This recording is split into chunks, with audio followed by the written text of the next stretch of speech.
I am so delighted to kick off this year's Folktoberfest.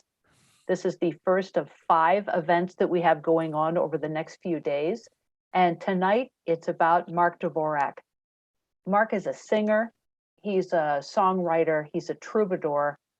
And if poetry is life distilled, I don't know what you would call a song. I would say it's quintessential life. Mark is Music and Potluck's resident artist, and it is my absolute pleasure to introduce Mark tonight.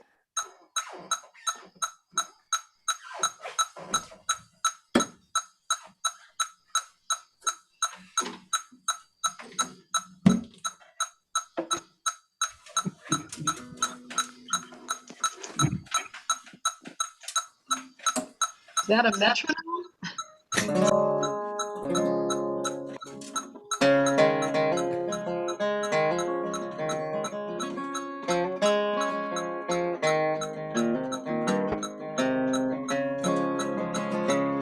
I have come here today on this blessed occasion to meet all my friends in a happy reunion. Here I stand on my own as a new morning breaks, and I have walked every step of the way.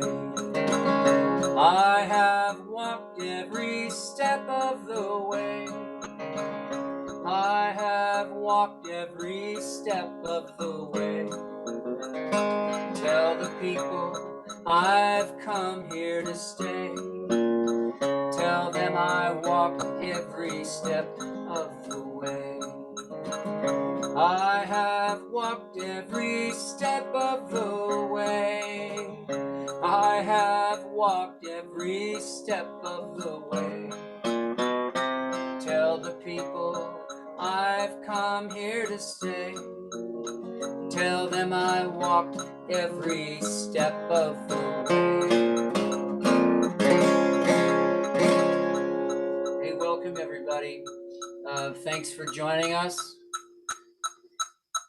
And this is arranging your songs for performance. I tried to pick a subject as vague as the ocean, so we might be able to start a conversation and begin to learn from each other. And I've done a lot of reflecting on this subject over the long pandemic. And I thought tonight I'd begin with a memory. I read a story from Steve Martin, a comedian and banjo player, and it just resonated with me perfectly, where he said in the 1960s and 70s, he would go to these coffee houses and these folk clubs and with his banjo, and he'd play Foggy Mountain Breakdown, and he'd play some old mountain ballad, and he goes, in his mind, he says, this is ridiculous. Here I am standing here with a banjo.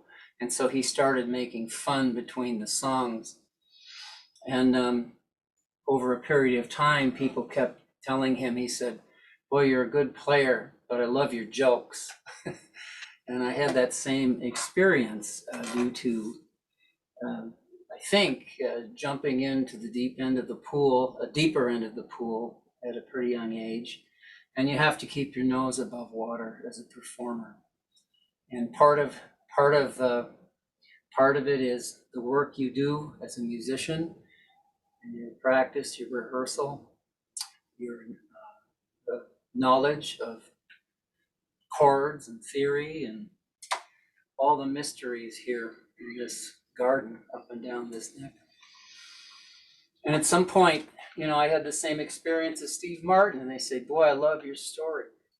But it was the songs I really wanted to get across. But I was born nervous, and it got worse from there. And so at some point, I decided I would try to be more musical. And so I asked this question one day while walking one morning, what is music? And what does it mean to be musical? And what does it mean when we listen to some performer who really engages us and we go, he or she, they're so musical. And there could be a lot of answers to that question, and they'd be correct. But I think teaching at the Old Town School for a long, long time, I decided that a good starting point to begin to answer that question is being musical begins with being on time and being in tune, on time and in tune. And I never discovered a metronome until I had a hand injury and broke a bone in my hand and this finger in 2 places, and it just didn't work. And I called a few people to see what to do, and I purchased a book about exercises to get my hand in shape. And that's when I discovered the metronome, and the reputation of a metronome is some teachers use a metronome to get you to play faster.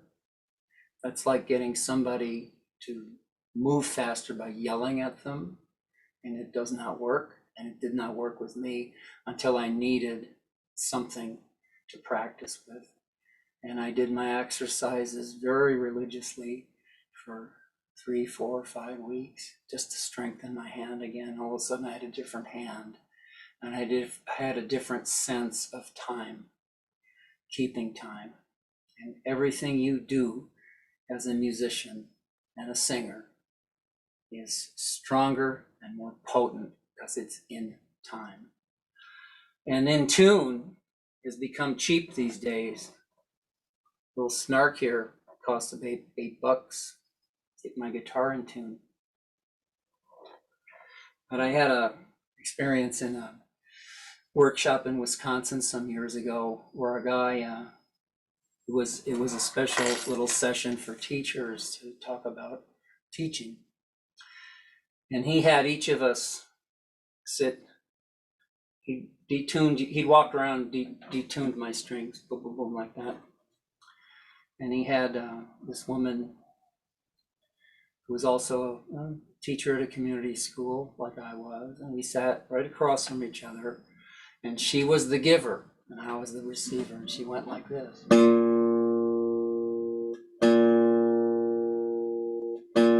And my assignment was to match her in volume and to match her in tempo. She played soft, and we're getting these 2 notes matched, and then now I could hear the difference. Get it right in tune. We went through all the strings, and then I was tuning and I was looking down and concentrating, and then when it was right, I went like this. We looked at each other right in the eyes, and the leader of that particular workshop, he goes, "Why does that always happen? When 2 guitars get in tune, the people look at each other. Isn't that funny?" And so there's another kind of being in tune. You can use a machine to get your instrument in tune, which is very helpful. But to be in tune with your listeners, that's the big subject. That's the hard one. And you can rehearse and rehearse and rehearse, and you walk into, I was at the Friendly Tap last night for a very wonderful open mic. I recommend you go there and sign up to play every Wednesday. And the energy in the room is terrific. The lighting's great. The sound's great. So it's about as comfortable as you can get for a public space. And the people are in another room at the bar. So it's pretty much a listening space, but very live. And you go, how do you get in tune with those people? And I remember when I was a new performer, and I started out at a place called a mining company in Geneva, Illinois. It was in the basement of this bar, and 2 times a week, a group called the Fox Valley Folk Society had events down there. And I just went to listen and went to listen and went to listen. And you can tell who are the good players. You can tell who are the newer people. You can tell who's about where I could tell who was about where I was. And then I go home at night and practice. And I didn't know the word rehearsal. I didn't know the difference then, but I envisioned myself playing in front of those people.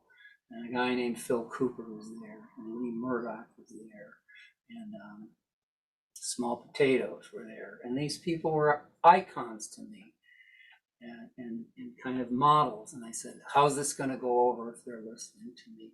So that's an exercise in visualization. What is musical, on time and in tune?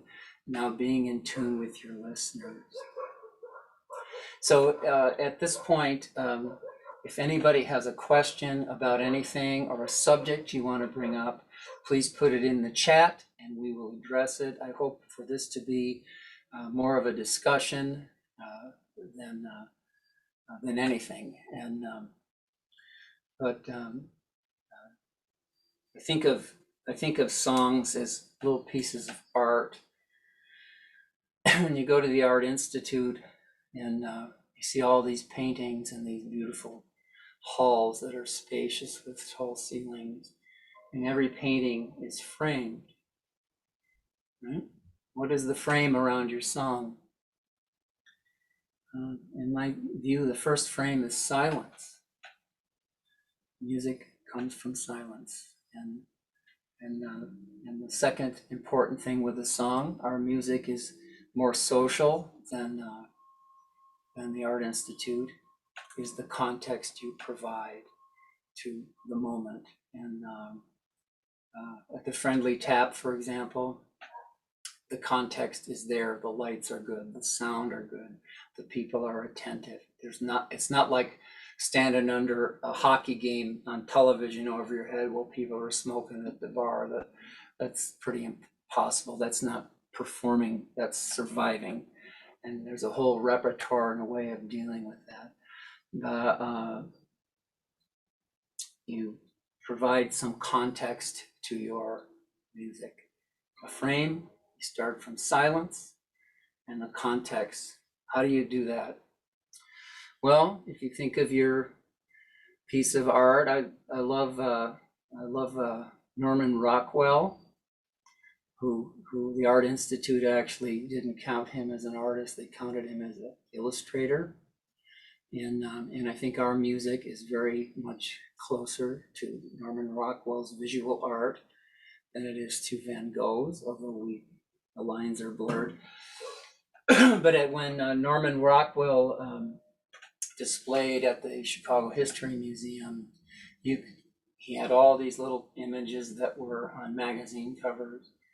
And if 10 people walked in front of the illustration where the guys are playing jazz music in the barber shop when it's closed, or the little girl being walked to school with racial slurs painted on the wall behind her, everyone gets the story there.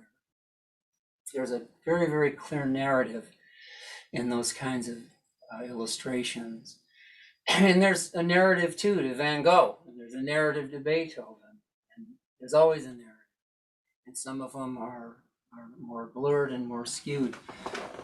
Our music, the music I've come to know and become conversant with, is more like storytelling. And here's the point. What's the beginning? What's the middle? What's the end? And that's the subject today. And when I played you every step of the way or a portion of it, I was very nervous and screwed up the beginning, but that comes with life. And we have a question. Thank you. We have two comments. Okay. Well, here it is. Here's my introduction. I'll try to do it better. If I was performing, in fact, tomorrow is Acoustic Neighbors, and I'm going to play one song, and this is going to be it. And this is what I'm going to play.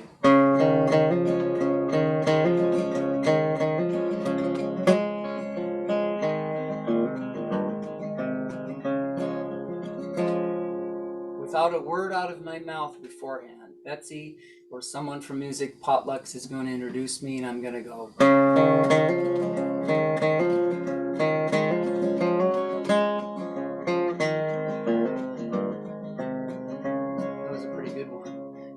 little phrase from every step of the way sets the tone for the evening, sets the context for this moment, sets the context for this story. And over the years, you know, I've got to play with a lot of good players. And when I wrote the song, I got to play like Doc Watson and Tony Rice. And I keep, it's my usual opening song. And I always find a way to mess it up. And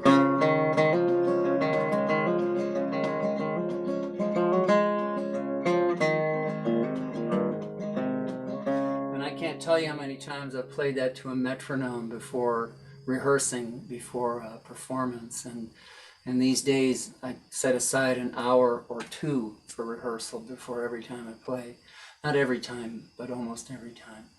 And particularly a thing like tonight, or a thing like Friday night, and certainly a thing like Saturday night.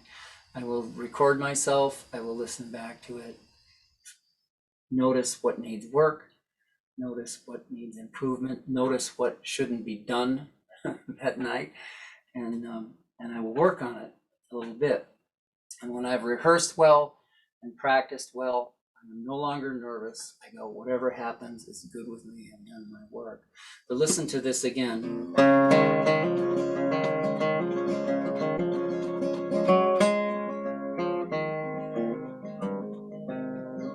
That's my introduction, without a word.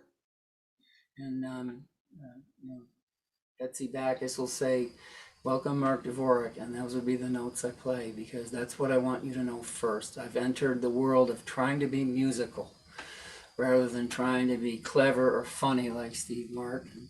There'll be time for that later, but that melodic figure from every step of the way is one of the melodies I came up with some years ago, and it's the one I want you to hear.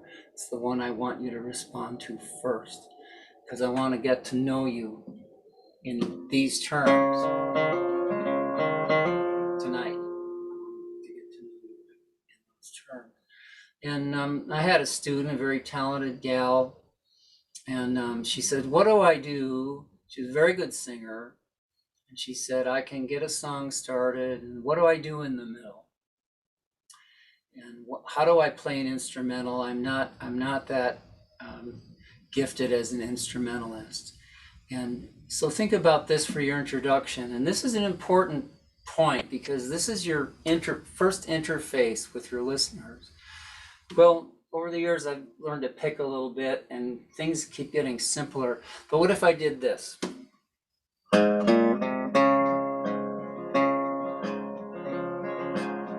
I have come here today, etc. Johnny Cash made a career of doing that. That rhythm sets the tone. There's those two notes of a strum, two clear bass notes.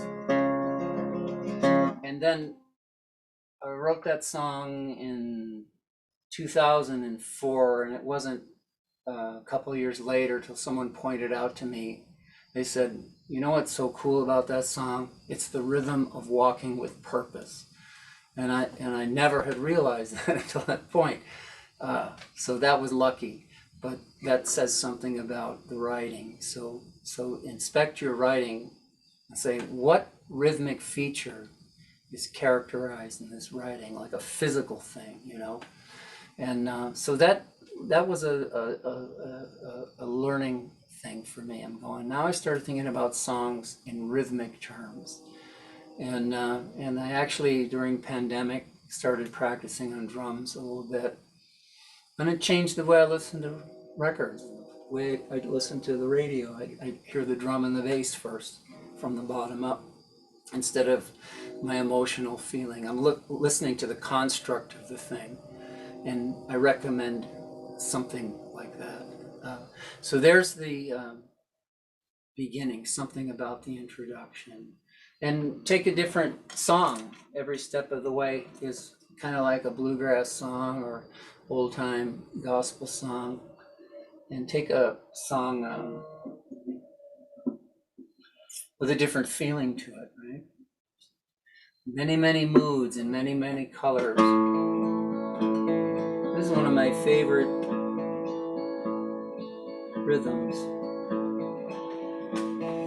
Those of you who can already finger pick, you know what this is. Those of you who this is new to, I'll stand here. Thumb, thumb, index, middle.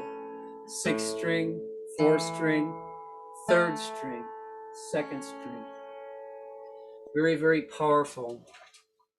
And there's a thing I learned called finger assignments. The thumb has the assignment of the 6th string, 5th string, and 4th string. Index finger has one job, 3rd string only. Middle finger, call it the bird finger at Old Town School, 2nd string, and sometimes I'll shift it over to the 1st string. And the whole idea is that I can do that without thinking. I can do it by listening. Flows and flows of angel hair and ice cream castles in the air, feather canyons everywhere. I've looked at clouds that day, now they only block the sun. It's a little bit about two different accompaniment styles, one with a flat pick, one with a finger, a very kind of tender finger style. And there's a dynamic range in your rhythm to do each of those in a 2-song set will carry you. And accompaniment is about how your verses are going to play out, your verses, your choruses, your refrains. And it was Joni Mitchell who said, listen, when you're writing songs, the music is your feelings and the words are your story. And keep that in mind whenever I sit down and go to work. And then we have the ending. Right? That's just, I'm touching on things here because we don't have a lot of time.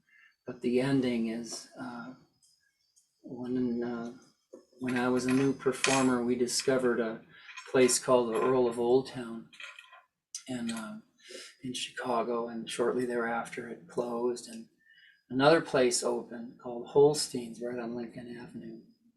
And Fred Holstein was a guy I followed around pretty seriously. I love what he did with an audience. He was a one guitar, one voice, what I was pursuing. So he was a good model to me. I mean, I love the Eagles and Crosby, Stills and Nash and Young, but here was Fred sitting in a club every night, 3 nights a week or whatever, however often he played there.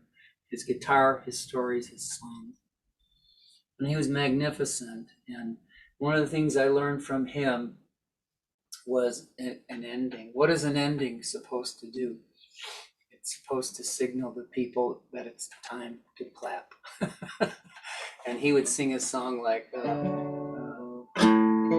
see. All I want to do is sing your name. All I want to do is sing your name. Pretty as the wildflower, gentle as the rain. All I want to do is sing your name. That's how Fred would end. It's time to clap. There's no doubt about it. And it's a little show businessy, but when you're standing in front of a group of people listening, that's the idea. You have to be talking to them. You have to be communicating with them. You have to be engaged with them. We have a couple questions. Nancy, introductions to songs and finding the first note. Who knows what that means? Introductions to songs and finding the first note. Well, here, I had a discussion with a couple of people and I kept talking about an introduction and I was talking about, and they were thinking I was talking about You know, I walked into a bar one night and I was with these two guys, and that's a whole nother subject. You know, that's what do you say between the songs? And I think if you start with musical things in time, in tune, record yourself, and when you get pretty close to singing in tune with whatever you're doing, you'll know it. And when you get really in tune with what you're doing, it'll be a very good day. And when you get all that together, all of a sudden, the songs are like little gifts to you and your listeners, and you can't help but talk about them, where they came from, who you learned from. I'm a big believer in that, and it keeps me practicing. Introductions to songs. I would say if Nancy means speaking introductions, I would say don't start by talking. I have a rule in my mind when I go to play that when I'm introduced and people clap or don't, I just start playing the guitar. And then when they clap or don't after the first song, I just start another song. And after 2 songs, I go, thank you for coming out tonight. Good to be with you. We'll chit chat then. I start with music. People come from music. Finding the first note, I'll have to think about that. Another question that came in is finishing phrases by filling the last measure without speeding up. Without speeding up, it is different to play with someone who doesn't finish a measure. Yeah, it's difficult to play with someone who doesn't vision a. I have this to say: practice with your metronome, so everybody's on 4 beats.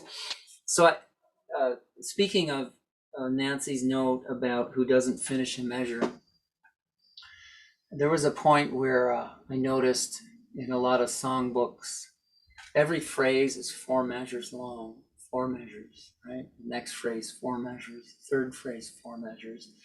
Fourth phrase, 4 measures. Why 4? It was my question. I wanted to know how this thing is organized. And there's tons of exceptions to that. And I read it in a Aaron Copland book, which was really good, called What to Listen For in Music. And he said, music didn't start with people writing it down. Music started with people vocalizing and expression. You know, when I was a kid, the moms would all come out on the front stoop and say, "Time to come in." That was the song. And we go to knock on our neighbor's door. "Yo, Joe, come on in." Count the beats, you know. I don't know if that's 4 measures, but 4 measures is a reasonable amount of time that regular human beings can take a breath and extend a sung phrase. So everything is based upon that. 4 phrases. And when you start thinking about, right now I'm working on a bunch of recordings and using my metronome, they call it a click track, I guess. And you go, after a few days with one song, playing different instruments, you go, I don't know how many actual clicks went off, but I know exactly where I am, because every beat, every measure has 4 beats. And to be aware of that is to lift your game into musicality, to being more musical. And if you're singing and playing with people who don't let, let's see, this land is your land, this land is my land, from California to the New York Island, from the Redwood Forest. You know, I skipped a beat there.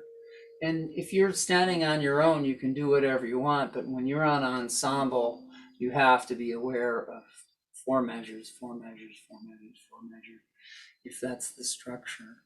And it come again, rehearse. Well, I'm a fan. And Tony says, more about practicing versus rehearsing, please. What is practice? Practice is, here's a kind of practice. When I broke my hand, I did this.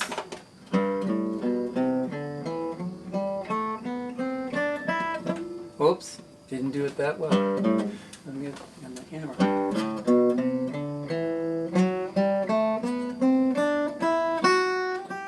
Just practicing scales, right? To strengthen my hand, to gain a better sense of the fretboard. That's a kind of practice that is the kind of the practice of practice. Learning scales, working with a metronome. It's like an athlete going into the weight room. You're doing your pre-work. Another kind of practice is going through your songs, page by page. I used to have tons of songbooks, and I'd spend Saturday afternoons paging through them, singing anything and wondering why a chord like a major seventh. Jesus, it's a beautiful sounding thing. And then later you learned things like a ninth. Oops, that wasn't a good one. Very smoky, right? Sounds like a smoky room. My favorite chord in the world is a G7. And I put, that's a low F and that's a high F. I put 2 sevenths in there. Seventh chord is a chord that's going somewhere. And I like going different places. That's practice. You're learning about your theory.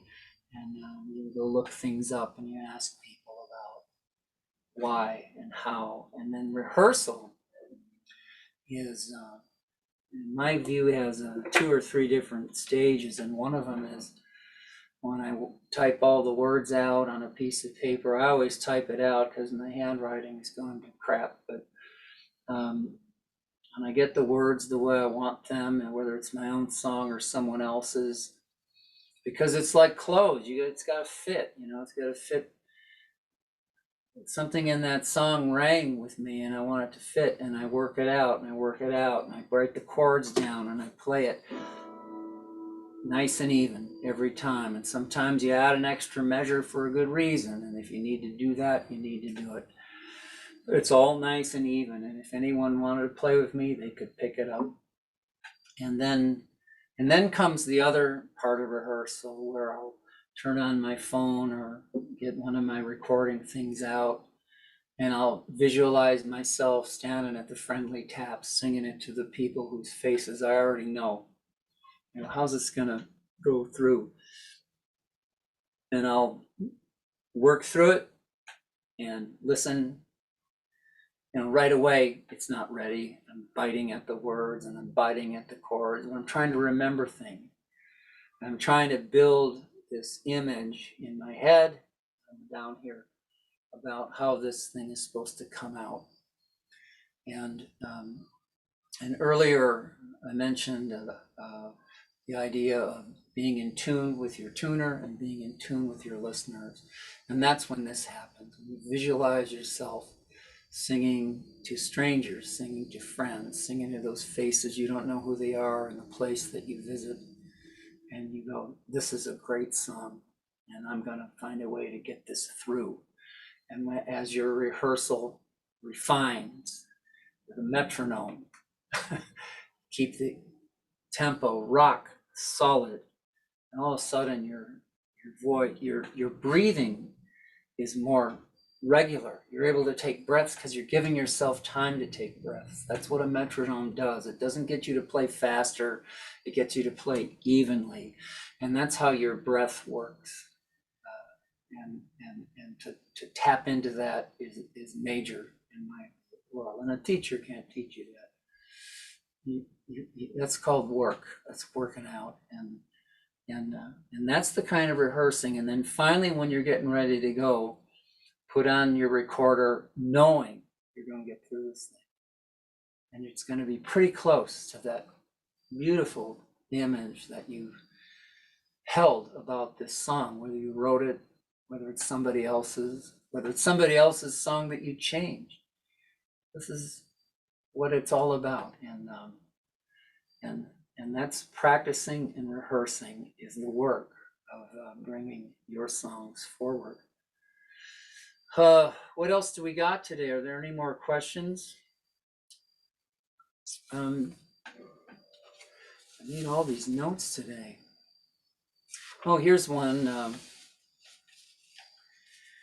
Someone had written in earlier to me.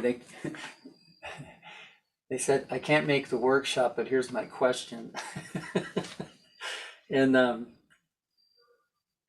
they said, how do you make song choices? Which is related to our subject, because acoustic neighbors, you generally get to play 2 songs. Friendly tap, you get 2 songs. And the beauty of 2 songs is you're not obligated to carry the show. You're not obligated to tell jokes like Steve Martin to keep the customers happy. You just do your thing cleanly and musically, and you lift people, you lift yourself. And here's a thing I've picked up over the years is that some of your songs in your set should be very deeply personal. Like somebody gets to read your diary. And some of your songs should be completely universal. Country Roads, Take Me Home. I sang that up in Wisconsin this summer. And there was about 100 people around a campfire. And it was a beautiful chorus on a beautiful song. And one of my songwriting buddies said, why'd you do that? I said, because everybody knows it. And it worked for that moment, for that situation. Personal, universal. Your best songs are personal and universal at the same time. Every Step of the Way is a very, very personal song, but yet I wrote that thinking other people are going to identify with the images and the narrative in that piece. And I feel lucky to let that one out. Do something dramatic in your set. One thing. This is not theater, it's a kind of theater. And I was lucky enough to get to know a guy named Michael Smith, who he taught me all about this. Everything he did was musical. Everything he did was in tune. Everything he did had purpose. It was rich. It was full of imagery and poetry and language. And I opened for him in Evanston, Illinois. And I think I did a half an hour and he did an hour and 15 minutes. And he never said a word, not one word. And then when he walked off the stage, he got an encore, he'd come back and he said, thank you. And then he finished, and that was it. Drama, he was a believer in the fourth wall, and I'm more of a guy who likes to jib-jab with the audience and poke them around, although he could do that extremely well. He was total control when he got up there. But dramatic, right? What do you have that's dramatic? Like here's a dramatic little musical figure and a great introduction.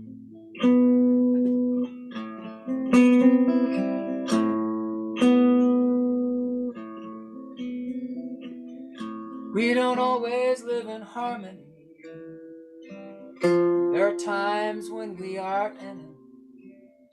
I fight with you, you fight with me, trying to get the balance right.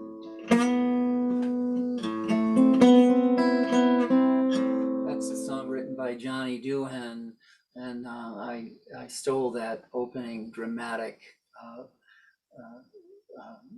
figure from a guy named Jim Craig, and played it for him one time. He said, well, you say you stole it. If you stole it, you didn't get it right.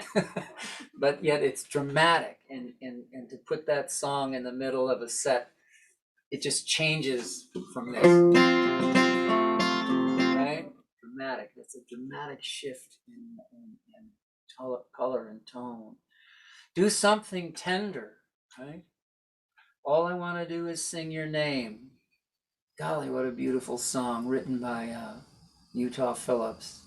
You have your own, I've been working on an old standard I'm not that good at it, and it's very complicated.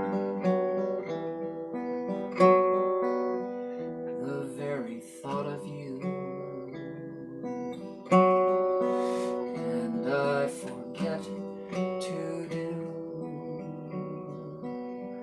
the little ordinary things that everyone ought to do. Very noble, beautiful, beautiful song, very tender. Do that in your set. How about something driving? I was a big fan of Big Bill Broonzy, the great blues artist, and by the way, if I hear something good, I'll take it, and you should do the same. Bill had this lick.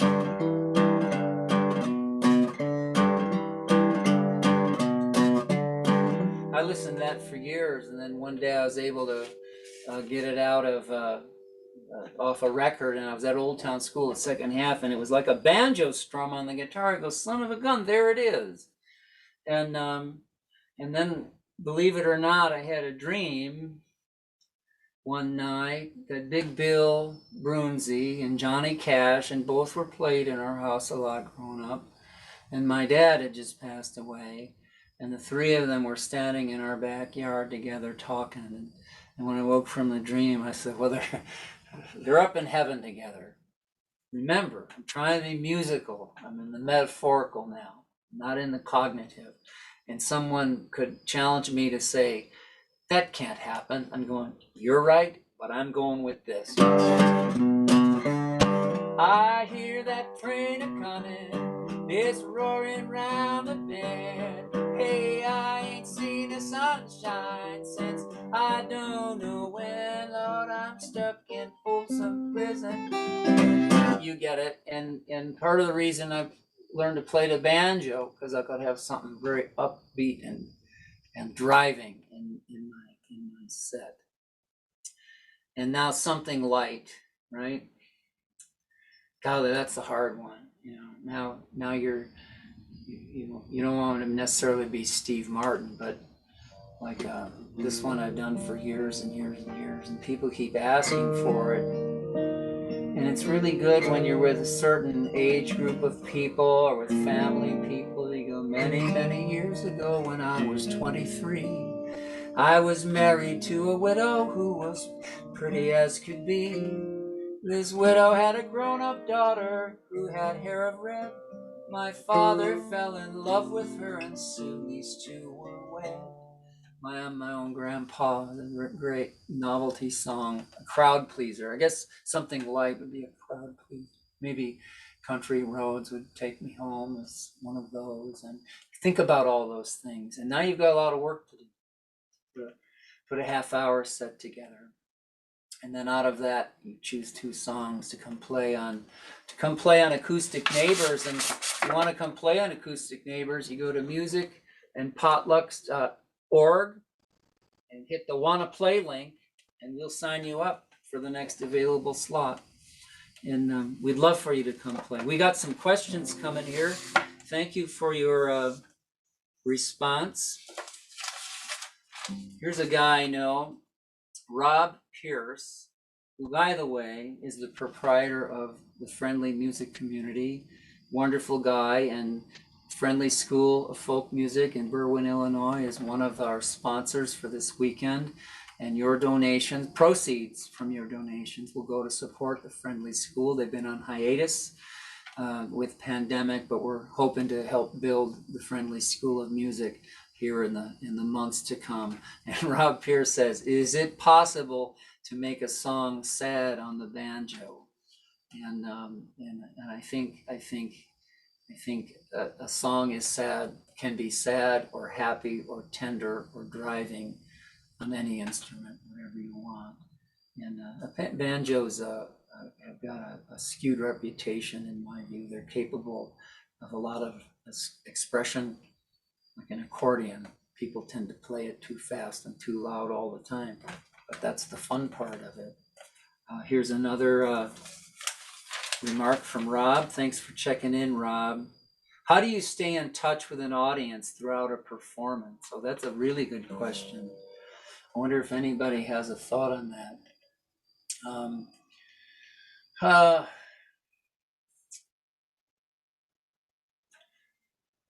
What is the business of being yourself? You know, I think I learned that from John Prine. I met John Prine just a couple times in passing, along with a bunch of other people. But I always admired him, and when he passed away, a guy asked me to write a thing about him, and I didn't know him, but I remarked on my impression of him, and he had this. Everything was funny, everything was a joke, cornball country, but underneath all that, his songs were deeply, deeply profound about life issues. And then he always did it laughing, as if to say, isn't it kind of fun to find out how to be yourself? And all of a sudden, that's exactly what the practice of music, practice of art, practice of yoga, practice anything. And you're learning to rub away the person you have to be to make a living, to find out something about who you are, and to stay in touch with an audience. The word authentic comes to mind, which is different than famous. You've worked on something you came here to say tonight, musically. And people recognize that immediately. You go to a friendly tap and look around with people carrying guitar cases in. You can tell who's ready. You can tell who's inching in. All welcome is the beautiful thing in friendly school. And in Old Town School and music and potlucks, all welcome. But to get comfortable in your own skin, to be rehearsed, to be in tune, to be in time, to have gone through several or many renditions of your musical self, so your repertoire is now rich and thick and healthy. I got nervous as can be yesterday night, and I go, I don't even worry about it anymore. Okay, you're nervous, try to focus again. Try to focus again what you came to do. And if you didn't rehearse, you got nothing to focus on. You know the old saying, I sounded so good in my bedroom practicing.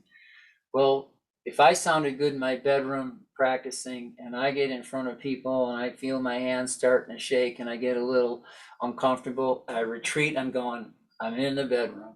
That's how I sound. And I know I've done this a lot longer than a lot of people, but I think that's the formula. And when I'm in touch with an audience, it means I'm comfortable standing there in my boots, being with you tonight, sharing some songs, some stories in a memorable evening. Jill says, I like performers who talk to the audience. Biggest disappointment, a show by Bob Dylan, played song after song and never said a word in between. Well, that's Bob Dylan, you know, and I think that's an interesting point. I remember when I was coming up, and we go to the coffee house, and some of them would have the director of the coffee house come up and welcome the minister of the church, and then he'd say a prayer and do a thing, and then they'd introduce the radio DJ and who's going to introduce the person to introduce the performer. 15 minutes have gone by and the performer gets up and starts talking. And then I went to Park West in Chicago to see Jimmy Dale Gilmore and John Prine. And they said nothing. They walked out on stage and started playing. And I loved it. But part of the context of that performance is the spectacle of these artists you really adore. And you're engaging with them with superior lighting, superior sound. He's got a new record on. They're rehearsed. They're hot. They let the music do the work. And Bob Dylan's a different cat. he plays the poet, and you don't know what you're going to get with Bob Dylan. I like performers who talk to an audience too. And I was on a panel at the folk conference several years ago about this very subject, performing. And we went through this whole thing about let music do the work. Start with music. You've practiced these songs. And then a guy came who's, pretty well known, I guess, and he came late, and he came in the end of conversation, and he said, well, if you're good at talking to people, you should talk. And the thing was right in my mind. If you think you're good at talking to people from the stage, you're probably not. And that's a little harsh on my part, but I'm going by with what works in my own situation. And I think to start with music, that gives you the chance to open it up if it's a intimate setting and conversation with audience or interaction with audience is going to work. Why not? But so Bob is Bob, and there's one of these questions have flown off into the other room here. Excuse me. Here. See if you can clap to that. Yeah.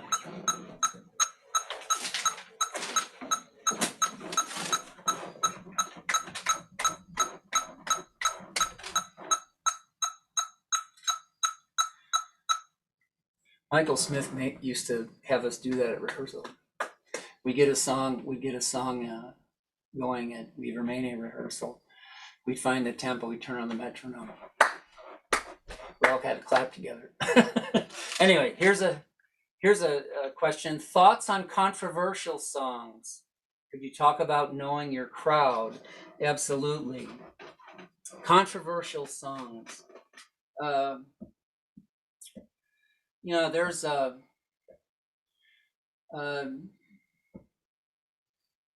Pete Seeger, when he was hauled in on the House on Un-American activities, he said a thing to the person presiding over the hearings. He said, I pride myself on being able to sing for all kinds of audiences, people I agree with, people I disagree with. And his message was that songs are a way we can find a place for common ground.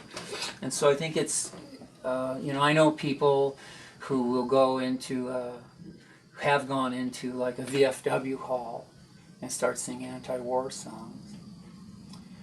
And my feeling is that's not the place to start. But it's, on the other hand, Where Have All the Flowers Gone is a very subtle and somber anti-war song that, in my experience, I get people respond to very positively. Part of that was it was a big hit, and part of it was the message is so universal and humanitarian.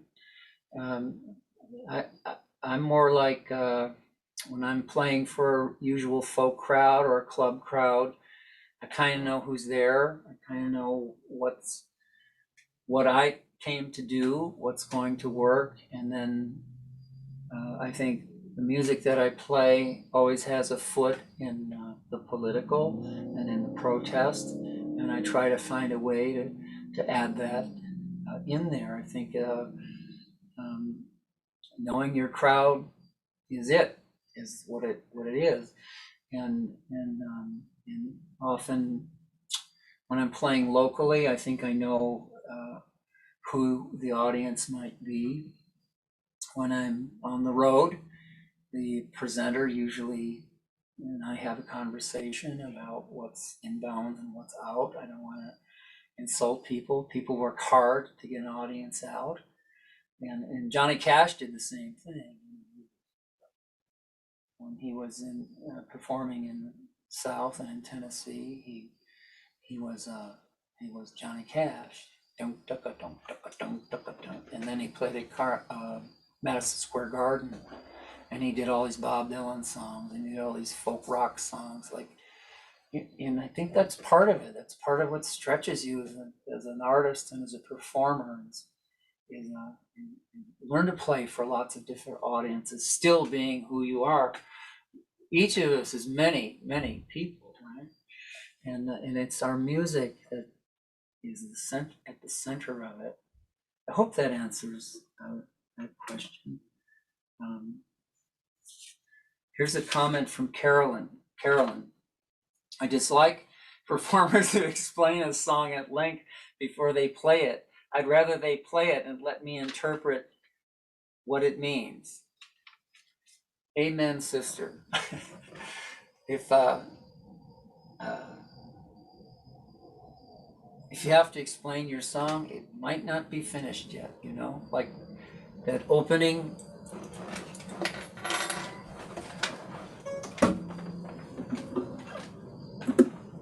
Here's my explanation for every step of the way once again. That's it. I think it's important to give your music a chance to do its work and a chance for you to learn how your stuff is playing and what feedback you're going to get. Feedback is an interesting thing. Is when I was a new performer and we had a bunch of friends and we started little folk societies and stuff and we played together and it was almost like we were all learning to ice skate together and kept holding hands so we could keep our balance. And there was a natural little competition with all of that, which is quite natural. And then all of a sudden, I found myself playing for all my friends who liked me and who admired me, and I go out in the world and play, and it was out of tune and a little tired, and it was not sharp. I'm going, well, I'm not listening to those people, I'm listening to my friends, right? Big mistake. And then in my mind, I thought, well, if I could just get on a bigger stage, I'd do better. Strike two. And you get, the technology is something today. Little phone, right? $100 phone. Record yourself. Listen to it. Where's the beginning? Where's the middle? Where's the end? Is it in tune? Is it in time? You know, that's the feedback that will teach you. I've been recording back here now since the pandemic, and it's been an education, you know. And I walked in a year ago, June. I said, okay, I set everything up the way I want. I go, I'll get this in 3 tries, you know. A year later, I'm still working on the same song. I'm getting feedback. I'm listening back. I'm going, I could be. And you go by what bothers you, you know. And it depends on how fine of a comb you want to throw through the thing. And on some things, my comb is pretty fine. Yours doesn't have to be as fine as that. Audiences will love what you do. They're pulling for you, but yet that feedback is what informs me about what to put in, what to leave out. If I'm trying something too complicated, simplify it. It'll work. It's on rhythm. It's in tune. It'll work musically. And explaining, if we enter the musical, we let our guitar, our songs, our stories, and in telling stories and remarking on a situation is different than stream of consciousness talking, where we get nervous and we tend to verbalize. Like, I dropped my pick on stage one day, and I go, "Oh, I dropped my pick." I tell everybody, "Here, let me go in my pocket and get a new one." Does anybody have a pick? You know, it goes like that. Well, if you drop your pick, bend down and get it. If you need to tune, well, I'm tuning now. That's stream of consciousness talking. Step back, tune, begin. They'll wait. So that's a great comment, Carolyn. Thanks. And what else? Do we have another one?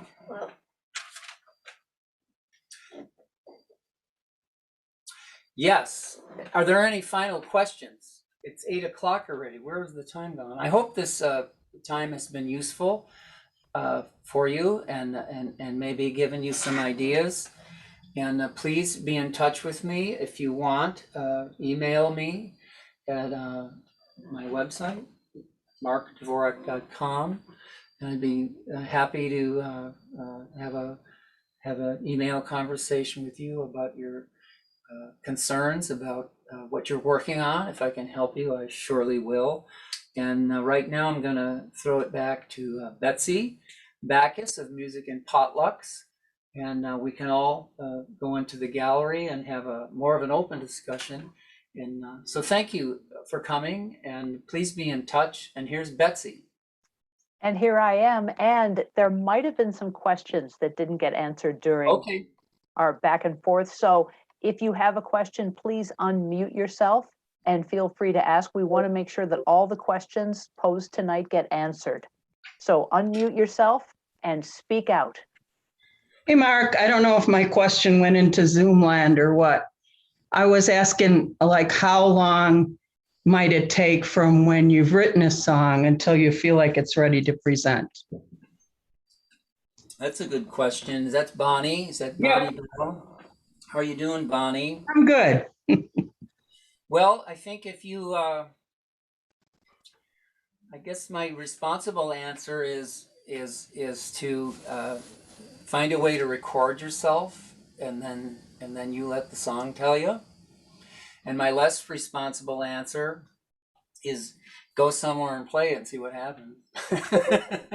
Yeah, that's what I was wondering. You know, there were a lot of times when I first met you, I would go to Carp or something, Cafe Carp, and you'd say, this is a new one. And I always felt excited to be part of that, you know, trial run group. Yeah. And I just wondered for yourself, and do some of them come faster to where they're ready to go and some take longer?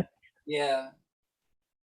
Well, things that are like folk songs and well within my ability to play them, that isn't hard. And I'll tell you, here's a good barometer. Is earlier in the discussion when I was talking about being in tune with your audience, is like if you get to the point where you have the words within you, you have the chord changes down cold, and you can keep your head up and sing it to those people with some amount of the things you felt when you discovered the song or wrote it without reading it. That's a good place to begin playing it out. And you know, and everyone has to decide on what tools they need to get through an open stage or a coffee house performance or whatever it is. If you need the words, you need the words. But if you're reading them and I'm sitting there in the audience, you're not tuning in to me. And if I paid to get a ticket, I want you to tune to me. I'm very greedy that way. But so I think the point where you have it under control is the time to start running it out. Right? Makes sense? I have a question, Mark. Yes. So last night, I don't know if you noticed, but we ran into some feedback on stage. So what causes that? And what are you supposed to do? Get closer, get further away, turn it down, turn it up? I never know what to do. That's a good question. Last night at Friendly Tap, Jill and her daughter performed, and it was lovely. And Rob Pierce runs the open stage. He does a very wonderful job, and he has a good sound. And the guy that was on before me, for example, he was plugged in, and I don't have any plugins on my instruments, and everything's old-fashioned. And so he wasn't exactly ready, but he put the microphone in front of me, and I thought it was time to start, and I started. And there was feedback, but he was on the board working it, and he got rid of it. And to me, the moment of beginning was more important than the sound, because I knew he'd get it. And in your case, if I remember right, it was a much more flagrant situation. Back off, just back off. When it, you know, when that feedback's exploding in your face, just back off. But my feeling is, once I start, I'm gonna try to finish it, unless it gets really ridiculous, then you just call a timeout and start again. And, you know, and that's in the hands of the sound, and really, and those of you who perform out and bring your own little sound system, you know the perils, and over time you get a sense of where to put microphones and speakers and all of that, you know. But to me, that's this whole game of preparing my hands and my ears and my sensibilities and getting my rhythm right, getting the words spot on, and being mindful to breathe while I sing. To me, that's the job, and the sound is, they'll hear you. That, you know, I don't try to worry too much about that. I have a But what question. causes it? Oh, sorry, Nancy. Oh, it has to do with EQ and volumes. Like if you put, like, here's this sound hole. If you put a microphone right on that sound hole, that's where all this air is coming out. Generally, they like the microphone up here, so it's not right where the air is. Some guys like it back here. It's like a tinnier sound. You know, and so, you know, microphone placement's a big thing, and you were plugged in and you had a problem with that. That's why I don't mess with that stuff. For a room with 30 people in it, I don't need all that. You know, I just rather be ready to start when I start, and Yeah. I think I was plugged in and on the mic, which was a Yeah. real problem. well, it was that time, but you got through it, and I was just curious because it's always an issue and I didn't know what caused it. But I'm stepping on Nancy. Nancy, Ow. My question mark is, do you ever, Nancy Christensen, yeah, that's me right here. how are you? Oh, I'm fine. Thank you. How are you doing? Good. Do you have a magical way to break the ice? Do you know what I mean? Like when you start singing a song and you're all tight and you're all like, Yeah. have all this stuff. And like, and I talked about finding the first note of a song, you're playing the introduction and it's all not in rhythm. The tempo is messed up. It takes half the song to get in the right rhythm. And then a lot of people, I don't have this problem, but it's sometimes you're playing a decent introduction kind of, and you start on a completely wrong note. Have you ever done that? No, never. That's what yeah. Well, I do it all the time. Yeah, I think, if you could just get started, if you can just get started halfway decently, you can make it through the song a lot easier. But sometimes it takes a few measures, or a few phrases. That's a strategy. And you should know that I contacted Harry Potter. I found a way to get a hold of him. Oh, good. And I asked him that very question. And he had his glasses on. Okay. He went like this. Rehearse more. Okay. So, like, keep that moment in mind when things fell apart for you, and bring them to your phone with your buddies. Count yourself in and listen. Like, and don't even sing the whole song. Play the introduction.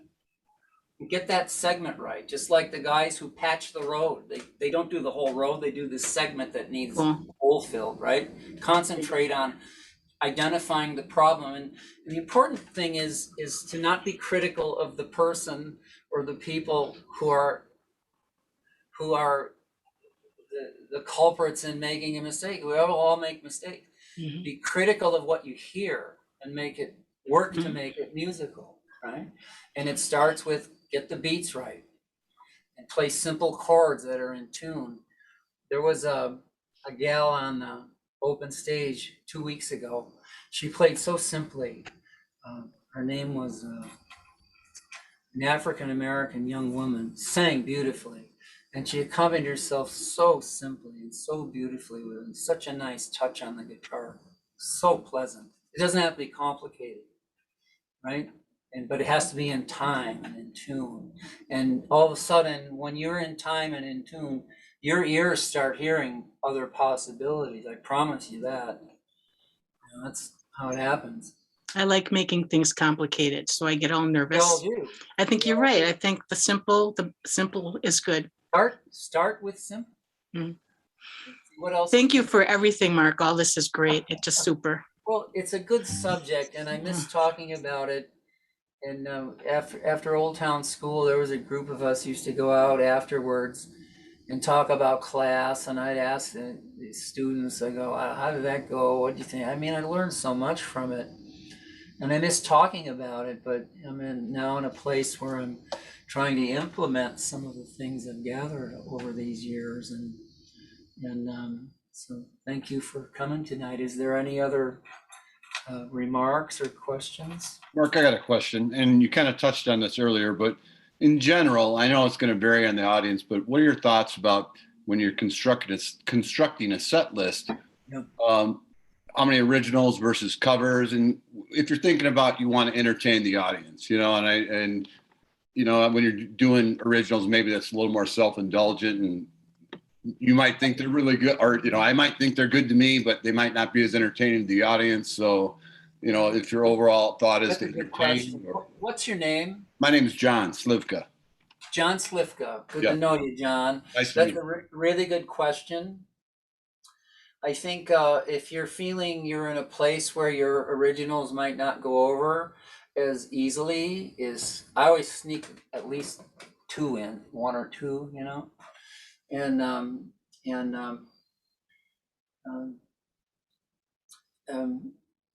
and to this day I wind up. You said an important thing. You said the word entertainment, which is sometimes a four-letter word in our world. It's like, I do what I do. I don't entertain. I do it. Bob Dylan does what he does, but he's very entertaining in his own way. And sometimes, we'll talk about him another time. But and I like the word engagement better than entertainment. How are you going to engage that audience? And when you go fishing, you go, what are you going to put on the hook? And something identifiable is whether it's original or not is a good way to begin. And the songs I do that are covers are usually pretty off the main road. So I know a guy in Michigan, and we call him the song hunter because he just finds these obscure great songs all over the place. And I think he's written a couple songs, but he's got an ear for neat songs, and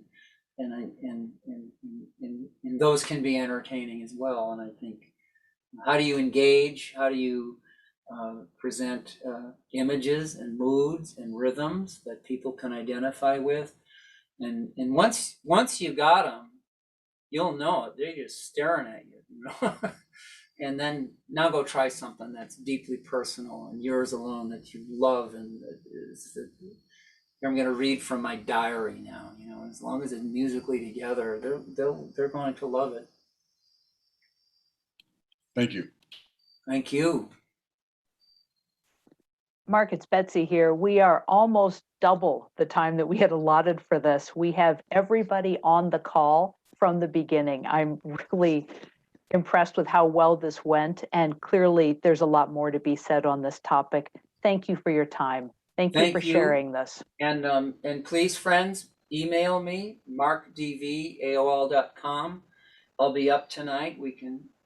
This is a great subject to talk about, and if I knew all about it, I'd give a lecture, but I just want to share some of what I've learned and the way I approach my work these days. And tomorrow at 6 o'clock,